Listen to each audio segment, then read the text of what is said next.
नमस्कार दोस्तों, स्वागत है आपका हमारे YouTube चैनल एग्जाम गुरु में। दोस्तों, हमारी जो बहुत ही महत्वपूर्ण सीरीज चल रही है रेलवे फाइनल पेपर, जिसके अंतर्गत हम एनटीपीसी और ग्रुप डी एग्जाम्स की तैयारी कर रहे हैं। उसके अंतर्गत आज मैं आपके लिए लेकर आया हूँ 37वें नंबर का फाइनल पेपर। इसके पहले मैंने 36 फाइनल पेपर इस सीरीज के कंप्लीट करा दिए हैं। हम टोटल 100 फाइनल पेपर्स करेंगे। 100 फाइनल पेपर आपको कंप्लीट कराऊंगा। हर वीडियो में लगभग 40 क्वेश्चन आएंगे। इस प्रकार आपके 4000 क्वेश्चन, टॉप इंपोर्टेंट क्वेश्चन जो कि आपके एनटीपीसी और ग्रुप डी एग्जाम्स के लिए बहुत ही महत्वपूर्ण है, कंप्लीट हो जाएंगे, जिसके अंतर्गत जीके, जीएस और करंट अफेयर्स के क्वेश्चन होंगे। तो चलिए आज का हमारा 37वें नंबर का वीडियो है, शुरू करते हैं। वीडियो शुरू करने से पहले आपसे एक चीज कहना चाहते हैं कि हर क्वेश्चन का आपको आंसर कमेंट बॉक्स में जरूर देना चाहिए, जिससे कि आपको हर क्वेश्चन का आंसर याद होगा। वीडियो शुरू करने से पहले आपसे बस ये कहना चाहते हैं कि वीडियो को एक लाइक फटाफट कर दीजिए और अपने दोस्तों के साथ शेयर करना वीडियो को बिल्कुल भी ना भूलिएगा। तो चलिए आज का सबसे पहला प्रश्न देखिए स्क्रीन पर, बहुत ही महत्वपूर्ण है। सभी बच्चे कमेंट बॉक्स में आंसर दीजिएगा। निम्नलिखित में से कौन सी जनजाति वृक्षों पर निवास करती है? फटाफट कमेंट बॉक्स में आंसर दीजिए। निम्नलिखित में से कौन सी जनजाति वृक्षों पर निवास करती है? तो दोस्तों इसका सही उत्तर होगा option number C, right answer, pygmy जनजाति। कौन सी जनजाति होती है? पिग्मी जनजाति होती है, जो कि वृक्षों पर निवास करती है। चलिए अगले प्रश्न की ओर चलते हैं। नेक्स्ट क्वेश्चन देखिए स्क्रीन पर। सिकरी और आगरा पहुंचने वाला पहला अंग्रेज व्यापारी कौन था? बताएंगे बच्चों। सिकरी और आगरा पहुंचने वाला पहला अंग्रेज व्यापारी कौन था? तो नोट करना, इसका सही उत्तर होगा option number right answer, Ralph Fitch. कौन था? Ralph Fitch. Option number is right answer. चलिए अगले प्रश्न की ओर चलते हैं। नेक्स्ट क्वेश्चन देखिए। पीडियाट्रिक्स निम्न में से किसके अध्ययन से संबंधित? बताएंगे दोस्तों। पीडियाट्रिक्स निम्नलिखित में से किसके अध्ययन से संबंधित है? तो देखिए इसका सही उत्तर होगा ऑप्शन सी, राइट आंसर, शिशु रोगों से। जो पीडियाट्रिक्स होता है वो किससे संबंधित होता है? शिशु रोगों के अध्ययन से संबंधित होता है। चलिए अगले प्रश्न की ओर चलते हैं। नेक्स्ट क्वेश्चन देखिए स्क्रीन पर। राज्यसभा में किस राज्य के प्रतिनिधियों की संख्या सर्वाधिक है? बताएंगे। राज्यसभा में इनमें से किस राज्य के प्रतिनिधियों की संख्या सर्वाधिक है? तो नोट करना, इसका सही उत्तर होगा option number D, right answer, Uttar Pradesh. किस राज्य के प्रतिनिधि सबसे ज्यादा हैं? उत्तर प्रदेश राज्य के। चलिए अगले क्वेश्चन की ओर चलते हैं। नेक्स्ट क्वेश्चन देखिए स्क्रीन पर। रेगिस्तान में बादल अवक्षेप होकर क्यों नहीं बरसते हैं? दोस्तों तो नोट करना, रेगिस्तान में बादल अवक्षेप होकर इसलिए नहीं बरसते हैं, कम आर्द्रता के कारण। क्यों नहीं बरसते थे? कम आर्द्रता के कारण। मतलब ऑप्शन नंबर इस क्वेश्चन का बिल्कुल सही उत्तर हो जाएगा। चलिए अगले क्वेश्चन की ओर चलते हैं। नेक्स्ट क्वेश्चन देखिए। भारत में औद्योगिक वित्त का शिखर संगठन इनमें से कौन सा है? बताना दोस्तों। भारत में औद्योगिक वित्त का शिखर संगठन इनमें से कौन सा है? तो दोस्तों इसका सही उत्तर होगा option number right answer, IDBI. कौन सा है? आईडीबीआई। चलिए अगले प्रश्न को चलते हैं। नेक्स्ट क्वेश्चन देखिए स्क्रीन पर। सूर्य के बाह्यतम परत को क्या कहते हैं? दोस्तों बताना इंपॉर्टेंट क्वेश्चन है। सूर्य के बाह्यतम परत को क्या कहा जाता है? तो नोट करना, इसका सही उत्तर होगा option number C, right answer, किरीट। क्या कहा जाता है? सूर्य के बाहरी परत को किरीट कहा जाता है। ठीक है, चलिए अगले प्रश्न की ओर चलते हैं। विश्व की मक्का मंडी के नाम से कौन सा नगर जाना जाता है? बताएंगे दोस्तों। विश्व की मक्का मंडी के नाम से इनमें से कौन सा नगर जाना जाता है? तो नोट करिए option number B, right answer, Saint Louis. कौन सा नगर जाना जाता है?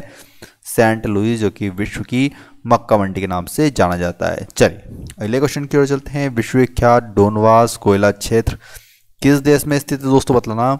विश्वविख्यात डोनवास कोयला क्षेत्र इनमें से किस देश में स्थित है? तो ये स्थित है दोस्तों यूक्रेन में। कहाँ पर स्थित है दोस्तों? यूक्रेन में। ऑप्शन नंबर इस क्वेश्चन का बिल्कुल सही उत्तर हो जाएगा। ठीक है, चलिए अगले क्वेश्चन की ओर चलते हैं। निजी क्षेत्र के बैंक में अधिकृत कितने प्रतिशत विदेशी निवेश की अनुमति भारत सरकार ने प्रदान की? बताएंगे दोस्तों। निजी क्षेत्रों के बैंकों में अधिकृत कितने प्रतिशत विदेशी निवेश की अनुमति भारत सरकार ने प्रदान की है? तो ये है 49%। कितने परसेंट? 49%। ऑप्शन नंबर सी इस क्वेश्चन का बिल्कुल सही उत्तर हो जाएगा। चलिए अगले क्वेश्चन की ओर चलते हैं।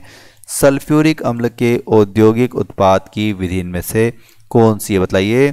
सल्फ्यूरिक अम्ल के औद्योगिक उत्पादन की विधि कौन सी है? तो नोट कीजिए, लेट कक्ष विधि और संपर्क विधि दोनों होती है। मतलब ऑप्शन नंबर ए और बी इस क्वेश्चन का सही उत्तर हो जाएगा, मतलब उपयुक्त दोनों। ठीक है, चलिए अगले क्वेश्चन की ओर चलते हैं। भारत में निम्नलिखित मृदाओं में से कौन सी बेसाल्ट लावा के अपक्षय के कारण निर्मित हुई है? बताएंगे दोस्तों। भारत में निम्नलिखित मृदाओं में से कौन सी बेसाल्ट लावा के अपक्षय के कारण निर्मित हुई है? तो इसका सही उत्तर दोस्तों option number B, right answer, रेगून मिट्टी। कौन सी मिट्टी है वो? रेगून मिट्टी। बहुत महत्वपूर्ण प्रश्न वाला भी, ज्योग्राफी ऑफ इंडिया। चलिए अगले क्वेश्चन की ओर चलते हैं। यदि एक जीवाणु कोशिका प्रति 20 मिनटों में विभाजित होती है तो 2 घंटे में कितने जीवाणु बनेंगे? बताएंगे बच्चों। अगर एक जीवाणु कोशिका प्रति 20 मिनट में विभाजित होती है तो 2 घंटे में कितने जीवाणु बनेंगे? तो नोट करना, ये बनेंगे 64। कितने जीवाणु बनेंगे 2 घंटे में? 64। ऑप्शन नंबर डिस्कशन का बिल्कुल सही उत्तर जाएगा। चलिए अगले क्वेश्चन को चलते हैं। नेक्स्ट देखिए स्क्रीन पर, निम्नलिखित में से कौन भारत के उप प्रधानमंत्री नहीं रहे हैं? बतलाना दोस्तों, निम्नलिखित में से कौन भारत के उप प्रधानमंत्री नहीं रहे हैं? तो देखिए सरदार पटेल, एल.के. आडवाणी और चरण सिंह, ये तीनों ही भारत के उप प्रधानमंत्री रहे हैं, लेकिन बी.डी. जत्ती नहीं रहे। मतलब ऑप्शन नंबर डिस्कशन का बिल्कुल सही उत्तर हो जाएगा, क्योंकि ये कभी भी भारत के उप प्रधानमंत्री नहीं रहे हैं। ठीक है, चलिए अगले प्रश्न को बोलते हैं। रूपांतरित चट्टानों की उत्पत्ति डैश चट्टानों से होती है? बताएंगे दोस्तों, रूपांतरित चट्टानों की उत्पत्ति किन चट्टानों से होती है? तो नोट करना, ये होती है आग्नेय और तलछटी दोनों। किससे होती है? आग्नेय और तलछटी दोनों चट्टानों से होती है रूपांतरित चट्टानों की उत्पत्ति। चलिए अगले क्वेश्चन को चलते हैं। भारत के किस राज्य में स्थित डंपा बाघ अभ्यारण्य को क्लाउडेड लेपर्ड के अध्ययन स्थल के रूप में चुना गया है? बच्चों बताना, कौन सा राज्य है भारत में जहां पर स्थित डंपा बाघ अभ्यारण्य को क्लाउडेड लेपर्ड के अध्ययन के स्थल के रूप में चुना गया है? तो ये है दोस्तों मिजोरम। कहाँ पर स्थित है? कौन सा राज्य है वो? मिजोरम राज्य, जहां पर कहाँ क्या स्थित है? डंपा बाघ अभ्यारण्य है, जहां पर लेपर्ड के अध्ययन के स्थल के रूप में जिसको चुना गया। बहुत महत्वपूर्ण प्रश्न है। ठीक है, चलिए अगला प्रश्न देखिए स्क्रीन पर। सार्वजनिक क्षेत्र में यूनिटों का प्रतिनात्मक निजीकरण या घाटे का निजीकरण तब होता है जब सरकार बेच दे। कितने % शेयर बेच दे? तो देखिए जब सरकार उसके 5% शेयर बेच दे। कितने %? 5% शेयर बेच दे तो सार्वजनिक क्षेत्र में यूनिटों का प्रतीकात्मक निजीकरण या घाटे का निजीकरण हो जाता है। ठीक है, कितने % शेयर? 5% शेयर। चलिए अगले प्रश्न को चलते हैं। कुषाण काल के दौरान मूर्तिकला की गांधार शैली निम्नलिखित में से किसका मिश्रण है? बताएंगे। कुषाण काल के दौरान मूर्तिकला की गांधार शैली निम्नलिखित में से किसका मिश्रण होती है? तो ये होती है दोस्तों भारत ग्रीक शैली। किसकी? भारत ग्रीक मतलब यूनानी शैली। ऑप्शन नंबर इस क्वेश्चन का बिल्कुल सही उत्तर जाएगा। चलिए अगला प्रश्न देखिए। गीत गोविंद के रचयिता कौन है? बहुत बार आपको बताया, बताना, फास्ट कमेंट करना। गीत गोविंद के रचयिता कौन है? तो नोट करना, गीत गोविंद के रचयिता है जयदेव। कौन है? जयदेव। ऑप्शन नंबर 20 क्वेश्चन का बिल्कुल सही उत्तर जाएगा। चलिए अगला प्रश्न देखिए। बजट एक लेख पत्र बताएंगे दोस्तों। बजट एक लेख पत्र है, किसका है? तो नोट करिए सरकार की राजकोषीय नीति का। किसका एक लेख पत्र होता है? सरकार की राजकोषीय नीति का। चलिए मानव शरीर में सबसे लंबी अस्थि में से कौन सी? बताएंगे। मानव शरीर में सबसे लंबी अस्थि में से कौन सी है? तो ये है उरु अस्थि। नोट करना, कौन सी अस्थि होती है? उरु अस्थि। ऑप्शन नंबर 6 क्वेश्चन का बिल्कुल सही उत्तर हो जाएगा। अगला प्रश्न देखिए। निम्नलिखित में से किस बंदरगाह पर तेल शोधनशाला स्थापित नहीं है? बताएंगे। निम्नलिखित में से किस बंदरगाह पर तेल शोधनशाला स्थापित नहीं है? तो इसका सही उत्तर होगा दोस्तों option D right answer, Diamond Harbour. कहाँ पर स्थापित नहीं है? डायमंड हार्बर पर तेल शोधनशाला स्थापित नहीं, जबकि मैंगलोर, कोच्चि, चेन्नई तीनों जगह स्थापित है। ठीक है, चलिए अगले प्रश्न को चलते हैं। विजयनगर बहमनी संघर्ष का आरंभ किसके शासनकाल में हुआ था? बच्चों बताना।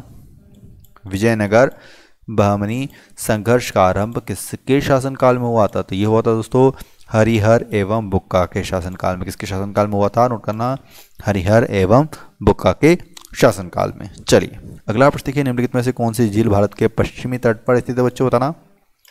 निम्नलिखित में से कौन सी झील भारत के पश्चिमी तट पर स्थित है? तो ये स्थित है दोस्तों अष्टमुदी झील। कौन सी झील है वो? अष्टमुदी झील है, जो कि भारत के पश्चिमी तट पर स्थित है। चलिए अगले प्रश्न को चलते हैं। निम्नलिखित देशों में से सबसे अधिक जनसंख्या किसकी? बच्चों बताना। निम्नलिखित देशों में से सबसे अधिक जनसंख्या इनमें से किसकी है? तो नोट कीजिए, ये है इंडोनेशिया की। कौन सा देश है वो? इंडोनेशिया, जहाँ की जनसंख्या सबसे अधिक है। देखिए जो ऑप्शंस देखे उनमें से बताना था। ठीक है, वैसे सबसे अधिक जनसंख्या में है चीन आता है, उसके बाद भारत आता है, लेकिन जो ऑप्शन देखे थे उनके अनुसार इंडोनेशिया में सबसे अधिक जनसंख्या है। अगला प्रश्न देखिए। गुप्त किसके सामंत थे? बताएंगे। गुप्त किसके सामंत थे? तो देखिए गुप्त थे कुषाणों के सामंत। किसके सामंत थे? कुषाण के। ऑप्शन नंबर 20 क्वेश्चन का बिल्कुल सही उत्तर हो जाएगा। चलिए अगला प्रश्न देखिए स्क्रीन पर। ध्वनि तीव्रता की डेसिबल में वह अधिकतम सीमा जिसके ऊपर व्यक्ति सुन नहीं सकता है। बहुत महत्वपूर्ण प्रश्न बताएंगे दोस्तों, फटाफट कमेंट करें। बहुत बढ़िया, बिल्कुल सही उत्तर है। नोट कीजिएगा option D right answer, 95 decibel के ऊपर मनुष्य सुन नहीं सकता है। ठीक है, बहुत बढ़िया। चलिए अगला प्रश्न देखना। एक लोहे की गेंद पारद या फिर मरकरी से भरी बाल्टी में गिराई जाती है तो क्या होगा? बताएंगे। एक लोहे की गेंद पारद मतलब पारा या फिर मरकरी से भरी बाल्टी में गिराई जाती है तो यह पारे की सतह पर तैरेगी। क्या होता है? जो पारे की सतह होती है उस पर तैरने लगती है वो लोहे की गेंद। ऑप्शन नंबर 20 क्वेश्चन का बिल्कुल सही उत्तर हो जाएगा।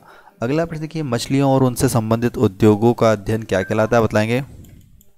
मछलियों एवं उनसे संबंधित उद्योगों का अध्ययन क्या कहलाता है, तो ये कहलाता है दोस्तों इक्थियोलॉजी। ऑप्शन नंबर 6 क्वेश्चन का बिल्कुल सही उत्तर हो जाएगा। क्या कहलाता है, इक्थियोलॉजी कहलाता है। ठीक है, चलिए अगला प्रश्न, निम्नलिखित में से किस प्रकार की तरंग का प्रयोग रात्रि उपकरण में किया जाता है, बताएंगे। निम्नलिखित में से किस प्रकार की तरंग का प्रयोग रात्रि उपकरण में किया जाता है, तो ये किया जाता है अवरक्त तरंगों का प्रयोग। ऑप्शन नंबर 6 क्वेश्चन का बिल्कुल सही उत्तर जाएगा। चलिए अगले प्रश्न की ओर चलते हैं। औरंगजेब द्वारा चलाए जिहाद का अर्थ क्या था, बताएंगे। औरंगजेब द्वारा चलाए गए जिहाद का क्या अर्थ था, तो ये था दारुल इस्लाम। क्या था, दारुल इस्लाम। ऑप्शन नंबर 20 क्वेश्चन का बिल्कुल सही उत्तर जाएगा। चलिए नेक्स्ट क्वेश्चन देखिए, महाराष्ट्र में राष्ट्रपति शासन अब तक कितनी बार लगाया गया है, बच्चों बताना। महाराष्ट्र में राष्ट्रपति शासन अब तक कितनी बार लगाया गया है, तो अभी जो हाल ही में लगा था लास्ट टाइम वो तीसरी बार लगा था, तो कितनी बार लगा है अभी तक, 3 बार लगा है। Option number 20 right answer.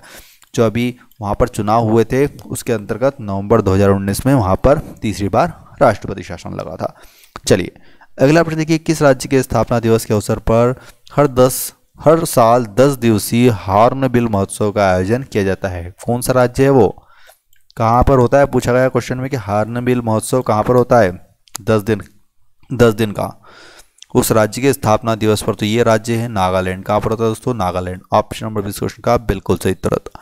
Next question देखिए, सूर्य की ऊर्जा उत्पन्न होती है, बताएंगे दोस्तों। सूर्य की ऊर्जा इनमें से किस क्रिया द्वारा उत्पन्न होती है, तो ये उत्पन्न होती है नाभिकीय संलयन द्वारा। किसके द्वारा उत्पन्न होती है सूर्य की ऊर्जा, नाभिकीय संलयन द्वारा। नेक्स्ट क्वेश्चन देखिए, संविधान के किस भाग में नागरिकता का उल्लेख मिलता है, संविधान के किस भाग में नागरिकता का उल्लेख मिलता है, तो ये मिलता है भाग 2 में। ऑप्शन नंबर 20 क्वेश्चन का बिल्कुल सही उत्तर हो जाएगा। नेक्स्ट क्वेश्चन देखिएगा, अंतर्राष्ट्रीय तिथि रेखा 180 डिग्री देशांतर से कितनी बार विचलित होती है, बच्चों बताना। अंतर्राष्ट्रीय तिथि रेखा 180 डिग्री देशांतर से कितनी बार विचलित होती है, तो ये होती है दोस्तों 4 बार। ऑप्शन नंबर इस क्वेश्चन का बिल्कुल सही उत्तर आएगा। कितनी बार विचलित होती है, 4 बार। चलिए नेक्स्ट क्वेश्चन देखिए, भारत के किस राज्य में पहली बार गैर कांग्रेस सरकार बनी थी, बच्चों। भारत के किस राज्य में पहली बार गैर कांग्रेसी सरकार बनी थी, तो ये बनी थी दोस्तों केरल में। कहाँ पर बनी थी, किस राज्य में बनी सबसे पहले, केरल में बनी थी। अगला प्रश्न देखिए, भारतीय कुल जनसंख्या में अनुसूचित जाति की जनसंख्या का योगदान कितना है, बताएंगे। भारतीय कुल जनसंख्या में अनुसूचित जाति की जनसंख्या का योगदान कितना है, तो ये है 16.6%। कितना है दोस्तों, 16.6%। चलिए नेक्स्ट क्वेश्चन देखिए, हाल ही में गृह मंत्री अमित शाह द्वारा जारी किए गए निर्देश के अनुसार किस विभाग के कर्मचारी खादी यूनिफॉर्म पहनेंगे, बताएंगे। हाल ही में गृह मंत्री अमित शाह द्वारा जारी किए गए निर्देश के अनुसार किस विभाग के कर्मचारी खादी यूनिफॉर्म पहनेंगे, तो नोट करना ये पहनेंगे अर्धसैनिक बल के। किसके, अर्धसैनिक बलों के कर्मचारी अब खादी यूनिफॉर्म पहनेंगे, जो कि अभी करंट अफेयर्स का क्वेश्चन है, ये दिसंबर 2019 में उन्होंने घोषणा की थी। नेक्स्ट क्वेश्चन देखिए, भारत का सबसे बड़ा उद्योग कौन सा है, बताएंगे। तो नोट करना भारत का सबसे बड़ा उद्योग है कपड़ा उद्योग। ऑप्शन नंबर 20 क्वेश्चन का बिल्कुल सही उत्तर जाएगा। तो दोस्तों आज हमने आपको रेलवे फाइनल पेपर का 37 नंबर का फाइनल पेपर कंप्लीट करा दिया है। इसके पहले अगर 36 फाइनल पेपर नहीं देखें तो देख लीजिएगा, प्लेलिस्ट का लिंक नीचे डिस्क्रिप्शन बॉक्स में दिया है। अगर आपको वीडियो पसंद आए तो वीडियो को एक लाइक करना ना भूलें। हम टोटल 100 फाइनल पेपर करेंगे, जितने ज़्यादा लाइक आएंगे उतने ही जल्दी आपके लिए वीडियो आते जाएंगे। टोटल 4000 क्वेश्चन जीके जीएस और करंट अफेयर्स के कंप्लीट हो जाएंगे। जो भी बच्चे एनटीपीसी और ग्रुप डी एग्जाम्स की तैयारी करें उनके लिए वीडियो बहुत ही इंपॉर्टेंट रहते हैं। वीडियो देखने के लिए बहुत बहुत धन्यवाद। जय हिंद, जय भारत।